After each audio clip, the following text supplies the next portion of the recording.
TopMedTalk. Well, hello and welcome back to Anesthesiology 2022. TopMedTalk is here in New Orleans at the exhibit hall, booth 2245. I'm Desiree Chappell, your host. I'm joined by my co-host, Professor Monty Mythen and Professor Saul Aronson. Hello, gentlemen. Hello. And I should say Professor Emeritus to be official. I'm sorry. That is right. I have not been saying that right. Actually, that's kind of for both of you. So I need to have I can mix and match. Parenthetical or just to be, perfectly clear. That's true. Gentlemen, it's been a fabulous meeting so far. Day 2. Very exciting. Lots of great interviews. Lots and lots of great. I was just flicking through the list on Twitter here, the wonderful stuff that's going out of all the great interviews we've been doing. That's great. It's got a lot of fun. And we've had podium presence as well. Yeah. So I've been running around doing crazy things. It has been a very busy meeting. Guys, there may be people who are watching this that don't know a lot about TopMedTalk. So Monty, tell us just a little bit about TopMedTalk is the broadcasting arm of evidence-based perioperative medicine. Evidence-based perioperative medicine is now over 25 years old. I started it with friends when I got back after my time on faculty at Duke University Medical Center before Sol got there. And we all thought perioperative medicine was the future of anesthesia, so we started this thing called evidence-based perioperative medicine. We're still working on the evidence bit. But perioperative medicine is now... EdPom has got a global presence. Our iconic meeting is in London each year, just usually the week of the 4th of July. That's a longer story. And then we have one in Ireland, which has run for 25 years. We've got one coming up in Singapore, our EdPom Asia Pac in December. We've been to Australia, Hong Kong, South America, Chicago, Atlanta. All over the world. Charlotte. I know. We are. And so it goes on. Is that enough? No, that's great. So if you're listening, TopMedTalk, free, open access to the world. It's a global podcast. Yeah, so we make virtual tickets now available to people from less well-resourced countries based on the people who come to the meeting from well-resourced countries paying a bit more for it. So all the tickets are very, very affordable. That's for the physical presence of the meeting, but for the podcasts, everything is free and open access, and to the less well-resourced world, everything is free and open access. None of that is possible without the generous support of our sponsors, industry, and academic partners. For sure. And the generous time that people give up to be interviewed by us. Absolutely, yeah. Every single guest that we have, it is a donation of time. So we do appreciate that. We want to specifically give a shout out to the American Society of Anesthesiologists for supporting us to be here at the booth here in New Orleans. We couldn't do without them, could we? Absolutely. It's a beautiful setup. It is absolutely beautiful. Yeah, it's great. Well, here at the ASA, we have been having wonderful conversations, and our next one is sure not to disappoint, the same. We have Dr. Sheela Pai Cole joining us today to talk to us about the future of this anesthesiology meeting. Sheela, it's wonderful to meet you. Thanks so much for joining us here. Thank you so much for inviting me, Desiree. It's quite an honor to be here and to be interviewed by my former fellowship director. That is, I'm just going to put it out there. Yeah. I know he's going to bring it up, so I may as well. Exposed. Yeah, it's all about that. It's all about that. And you might as well mention 20 years ago, so we can really. You did that all to yourself. Yeah, that's right. Well, Sheela, for those who may not know you, tell us just a little bit more about yourself. So. I am a cardiac anesthesiologist and an ICU physician. I've been in practice for over 20 years now. Where I primarily practice at an academic center. It's at Stanford University in Palo Alto. I've been there for about 8 years. Okay. I got involved with the ASA after my fellowship at the University of Chicago. I had some excellent mentors there. Who got me involved early in the ASA, and it's been a wonderful journey thus far. Yeah. I've had the opportunity to meet wonderful people, learn from excellent researchers, so it's been a wonderful journey. That's something you started at the very beginning of your career. Yeah, you've been I did. With the organization that, been involved that long. That's great. Absolutely. I do believe one thing that I learned from my training is that you have to engage the next generation early. Yeah. Because once they realize the benefits of being part of something like this, they're more likely to show up, participate, and then also promote the information and provide safe patient care. So I do think that being involved early is a big it's very, very important. Gotcha. So what different committees and things have you done in the anesthesia ASA organization? Yeah. So I started out in the critical care education committee. Okay. I was initially a member. I was invited to do talks as junior faculty. I was, very nervous at the time. Initially, when I started, I was like, I don't know, maybe people can hear the, crackling in my voice, etc. Yeah. And then I got to be chair of the education track for critical care. Oh. That was about 8 years ago now. And that's what sort of exposed me to what meeting planning truly is about. It's about, not just presenting the topic, but also being a sponsor for the next generation, of being a mentor to other people in terms of helping them speak well, clearly, being on time, those kinds of things. Yeah. So I did that for the chair of the critical care track for 4 years. Mm-hmm. And after 4 years, I was invited to be the third vice chair for the annual meeting oversight committee, otherwise known as AMOC. Okay. It's a 5-year commitment. Oh. So you start off as third vice chair, then second, then first or vice chair, and then chair, and then the last year you serve as a mentor for the next person by being the past chair. Got you. So it's a 5-year term. Wonderful. So you have to clear up your schedule for that one. And so currently you're first vice chair, upcoming chair? Upcoming chair. Okay. Starting Tuesday. Mazel tov. Oh, Thank you. yes. You're welcome. Congratulations to you. Thank you. It's a big responsibility and a very big honor. But, hopefully I have some incredible people on my team. Yes. The physicians that are part of the annual oversight committee are incredibly talented. They come from different subspecialties, so it ends up being a true representation of anesthesiology as a whole, not just skewed towards one or the other subspecialty, which is pretty much what our membership embodies. So, that's sort of where it is. It's 5 members for each year. Yeah. We're supported by incredible staff at the ASA. Sure.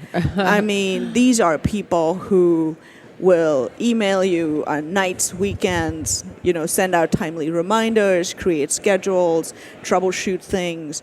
It's almost as if they know what you're thinking and what kind of plan or vision you have for your meeting, and they sort of deliver on that. So it's incredibly responsive. So it's really a joy to work with them. Yeah. Sheela, being in the inner circle now for 3 years, going on 4 to 5 and 6 or whatever you just said, I want to capture the word vision and ask you if you could give us some points of view through your lens where the big sort of buttons have been in the last few years. With respect to this annual meeting sort of being the showcase of those moments where curves are bent or straightened and directions are sort of charted.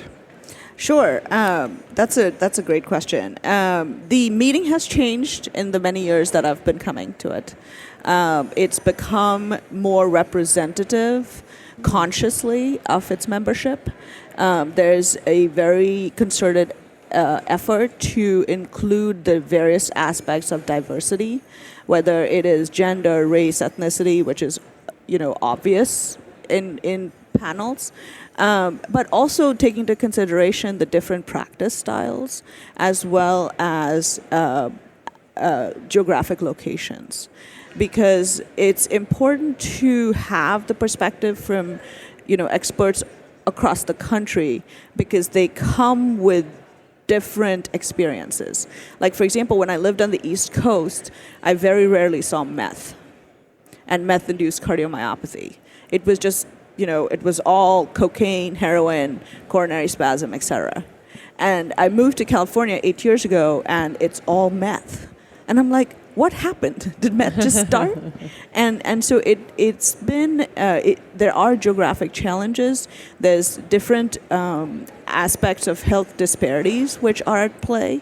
In California, there are very few big centers, so some of the, so it ends up being a very big hub and spoke model, in contrast to, say, the East Coast, where there are many big centers offering similar services. So I think the meeting needs to reflect the practice styles from the membership.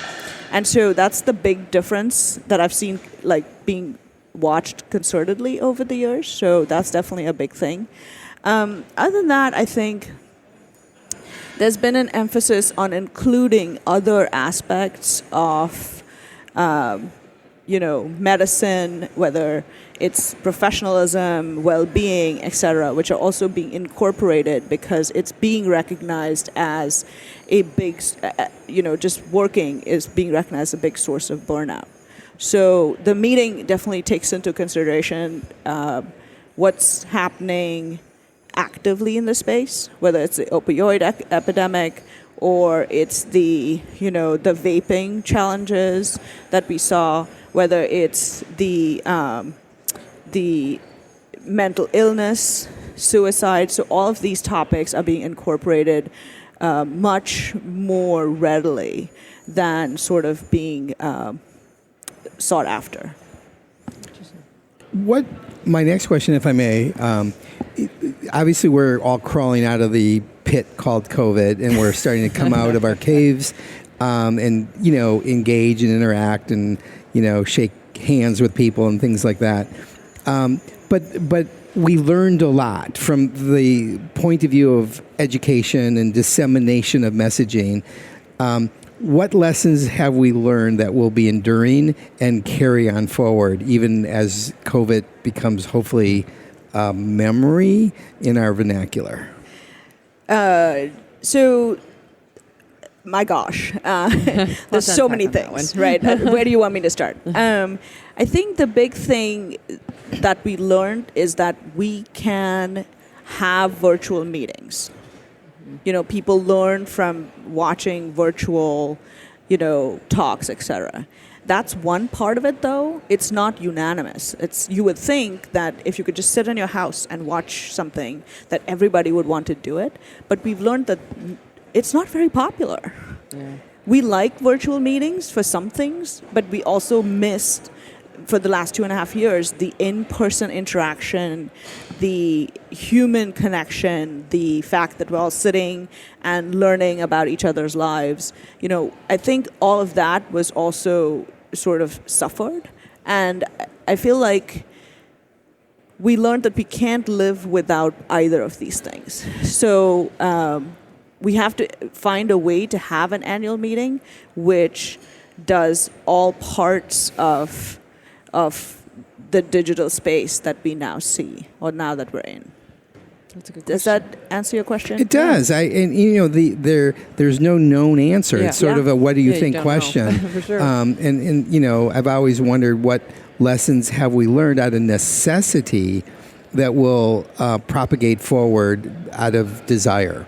Yeah, absolutely. So the oversight meeting committee works every year diligently to develop that year's meeting. So tell us a little bit about maybe that process, where we were for this meeting, and then hopefully where you're going.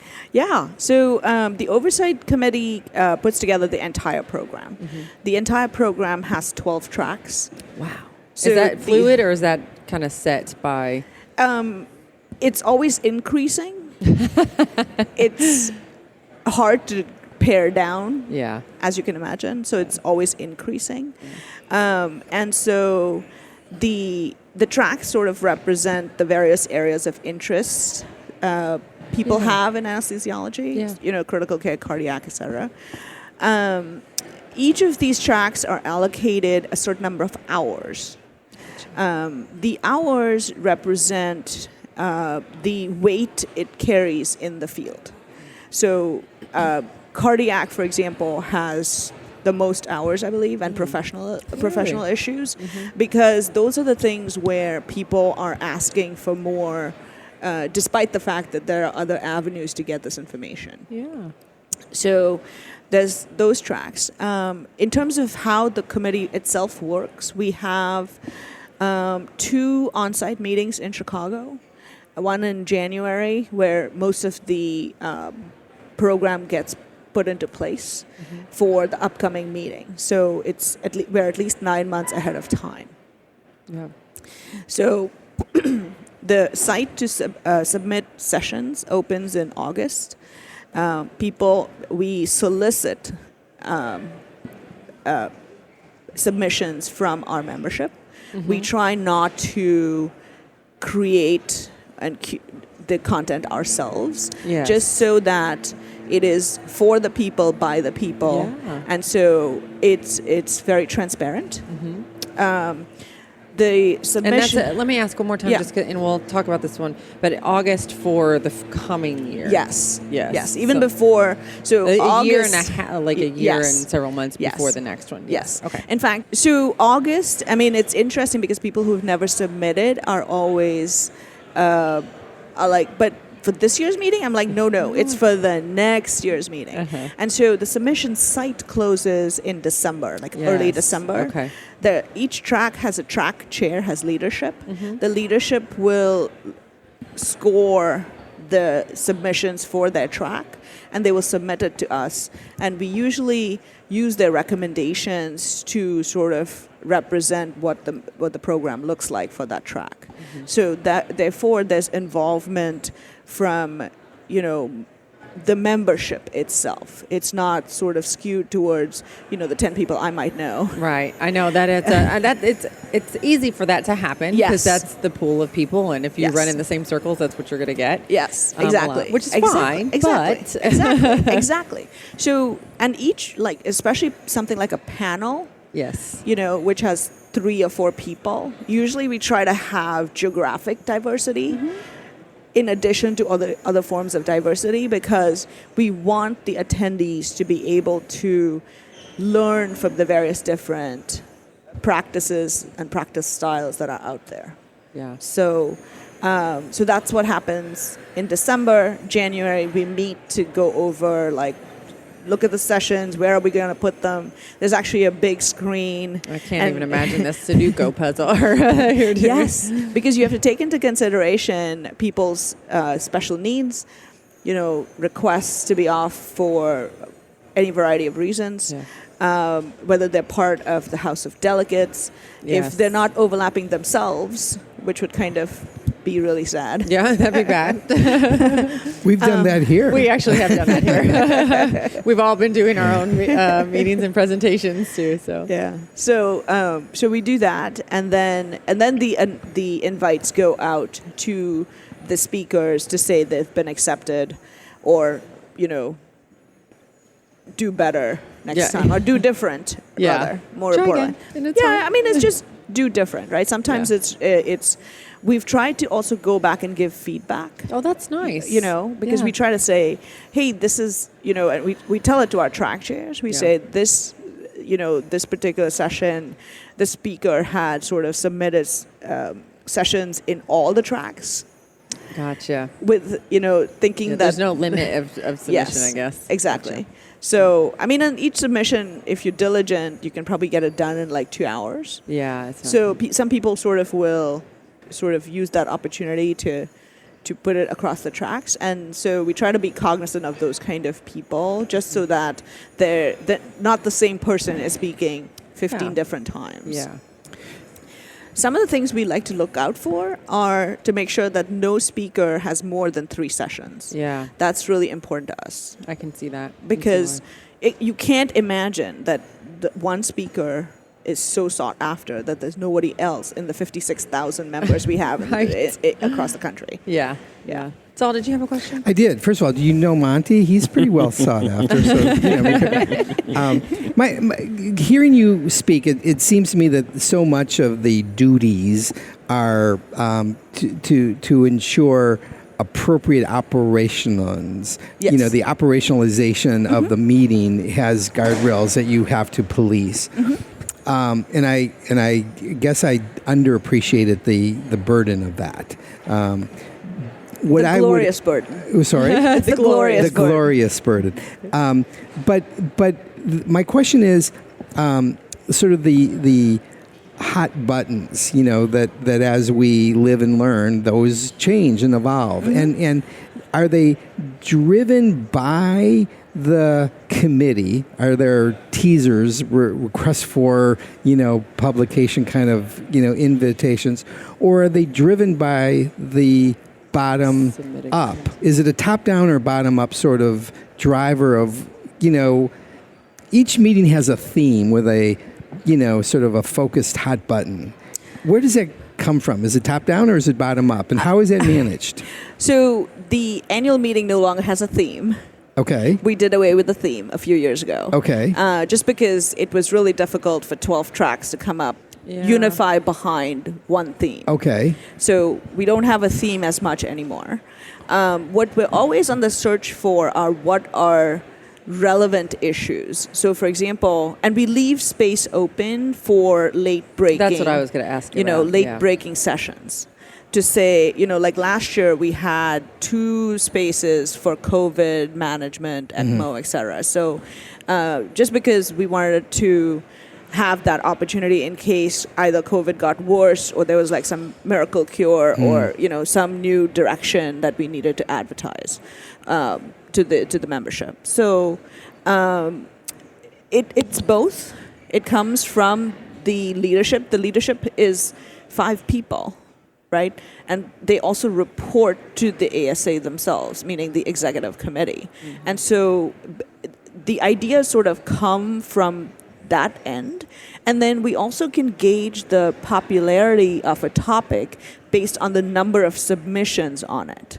If there's just, there'll be, especially when it came to vaping or professionalism or, opioid use, we had several. Yes, sure. And so it was easy to pick out that was going to be something that people wanted to hear about. Okay.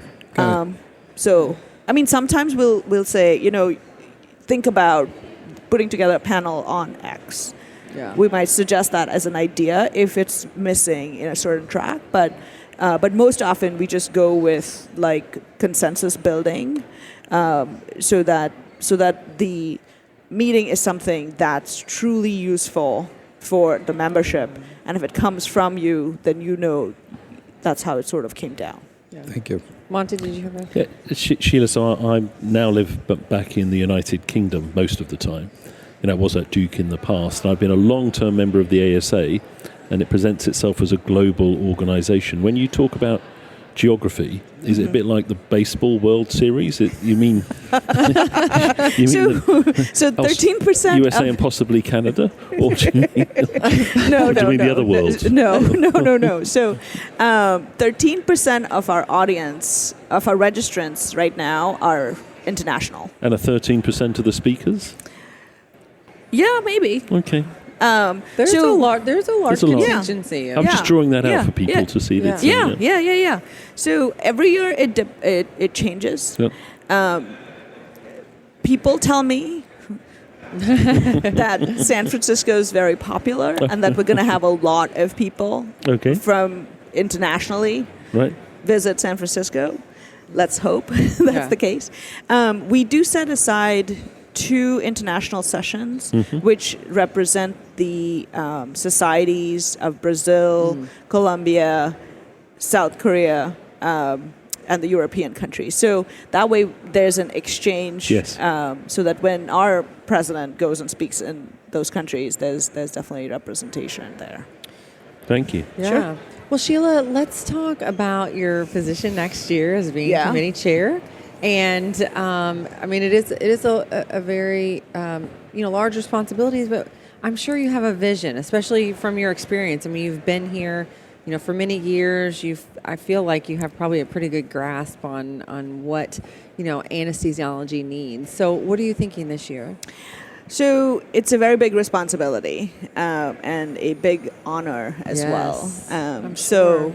So I'm very excited. Yeah. And I'm also a little scared. That's okay. That's normal. Yeah. If you weren't. I know, right? my thought towards the meeting is to make it more inclusive and more accessible. Interesting. Okay. We've been talking to various people about why they're not attending the ASA. Is it because of the location? Is it a cost issue? Are you not getting time off from your department? Which is it? And we're trying to make it so that we can have involvement, which is why we're so happy with the virtual track, or the virtual meeting, because there's so many people who are getting to see the content and get the CME and still be able to be in their space, either working or other responsibilities they may have. Yeah. So definitely inclusive.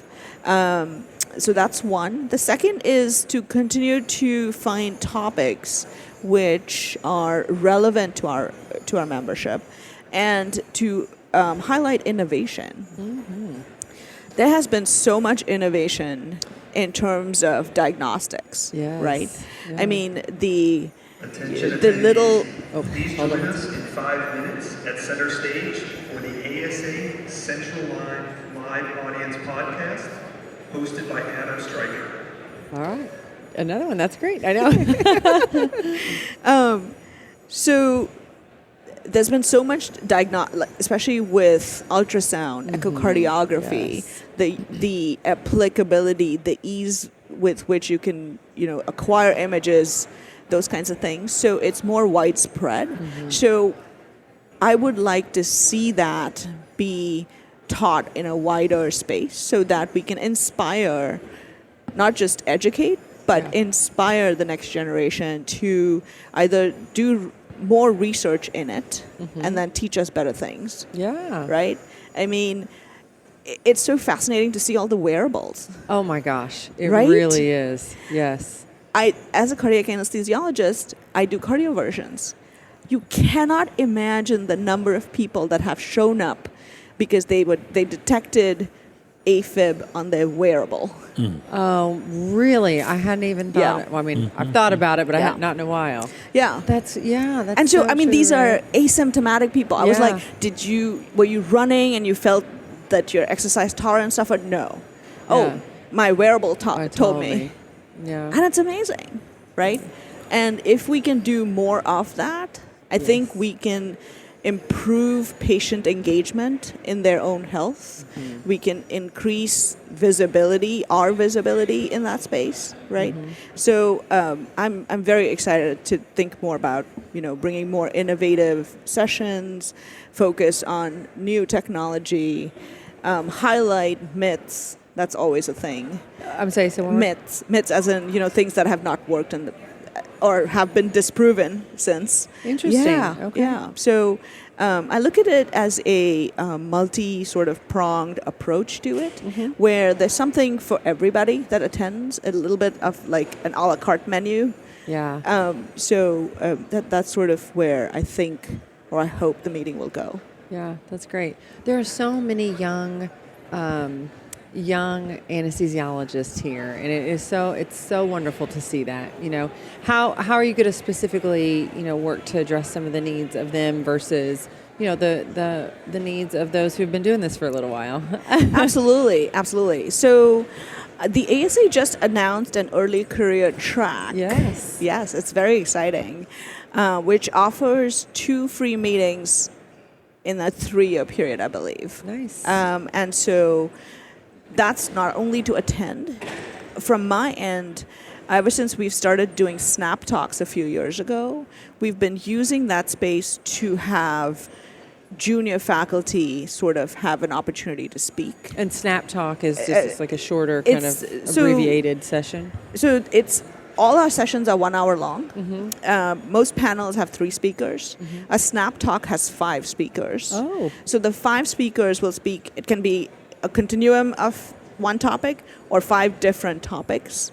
And basically the 10-minute talks, high value sort of information sharing.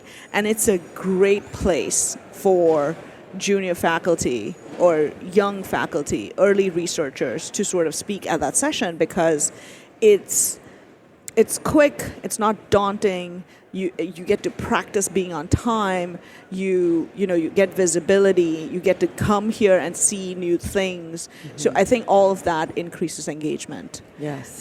If we see someone like ourselves, we're more likely to be motivated to do that task. So I believe the way to engagement is to sort of invite them in the various spaces of meeting planning, being in the program, mentoring opportunities, and so forth. And then how do you keep guys like this still engaged? Because it's so important. I had to call it out. Yeah. But honestly, I mean, for myself and for... sorry, guys. We'll wake each other The up. Altakakers. Wake up. In Yiddish, it's called the Altakakers. Well, yes, you. But honestly, like, that is one thing that I've gained so much from the conferences that I go to. Is not necessarily the conversation and networking that I can do, as a younger provider, but also the mentorship that we receive from those who have gone before us and created a lot of this around us. Right. So how do you keep them engaged? I think people are realizing... Or do you even care? No, I care. I do care. I do being care. a little rhetoric here, but... No, because I think the way forward is to be a bridge between the voice of experience and the voice of youth, and then use the technology that the youth so cherishes to make sort of a better offering for everybody. Yeah. And so I think most people, when they I'm getting older, right? Obviously, right? So I think about this all the time, and I'm just like, you can't just say, oh, I did this in my day, and it'll be the same. It's no longer that. Yeah. It's both. Yes, I did this, and now I'm going to do this because it may be more efficient. I'm at least going to be open enough to try. Mm. And I'm hoping that the sessions interest the wide spectrum of the membership. The various, the snap talks for the people who, like me, have a low bandwidth. Yes. Or, the longer, more experienced talks, which have, content, experience, etc., which sort of deliver for everybody. Yeah. Well, Sheela, for everyone listening, tell us about the upcoming meeting. Where, when, do you have those details yet? Yes. It's in second week of October in San Francisco. All right. It's such a wonderful venue there. Yes. So every time you talk about San Francisco, there's either joy or fear that is elicited.